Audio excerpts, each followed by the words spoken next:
Endométriose et travail. Une étude a évalué la perte de productivité. Une étude récemment publiée dans la revue BMJ Open a évalué la perte de productivité au travail des femmes atteintes d'endométriose. Une maladie trop souvent méconnue, sous-estimée et mal prise en charge. Douleurs menstruelles jusqu'à s'évanouir parfois, douleurs lombaires, fatigue chronique, infertilité. L'endométriose, maladie gynécologique qui touche au moins une femme sur 10, a malheureusement souvent des retentissements sur le travail des femmes qui en sont atteintes. Pour la première fois, une étude scientifique néerlandaise publiée récemment dans le BMJ Open a évalué la perte de productivité associée à cette maladie encore mal prise en charge. Les chercheurs ont ici comparé les taux d'absentéisme au travail ou durant la scolarité de quelque 32 748 femmes néerlandaises âgées de 15 à 45 ans et atteintes d'endométriose, recrutées sur les réseaux sociaux en 2017.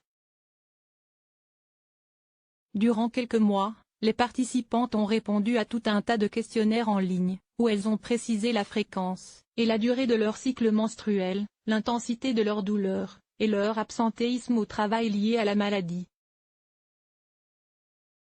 Au total, 13,8% des sondés ont signalé un absentéisme au cours de leurs règles, et 3,4% ont signalé un tel absentéisme menstruel durant tout leur cycle menstruel ou presque.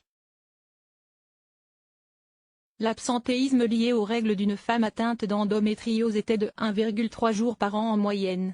Au total, 80,7% des femmes interrogées ont déclaré faire du présentéisme, aller tout de même au travail ou à l'école en sachant que la douleur réduisait leur productivité de 23,2 jours en moyenne par an. Selon les auteurs de l'étude, la perte de productivité totale pour ces femmes s'élevait à 8,9 jours chaque année. Et lorsque les femmes étaient malades du fait de leurs règles, seuls 20,1% d'entre elles ont révélé à leur employeur ou établissement scolaire que leur absence était liée à un problème menstruel. 67,7% des sondés auraient aimé avoir plus de flexibilité dans leurs horaires de travail durant leurs règles pour mieux faire face aux douleurs et ajuster leur production.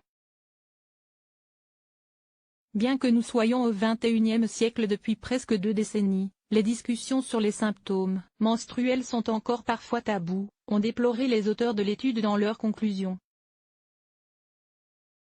Il est urgent de mettre davantage l'accent sur l'impact de ces symptômes, en particulier chez les femmes de moins de 21 ans, de discuter des options de traitement avec les femmes de tous âges et, idéalement, d'accorder plus de souplesse aux femmes qui travaillent ou vont à l'école, ont-ils estimé. Source: BMJ Open.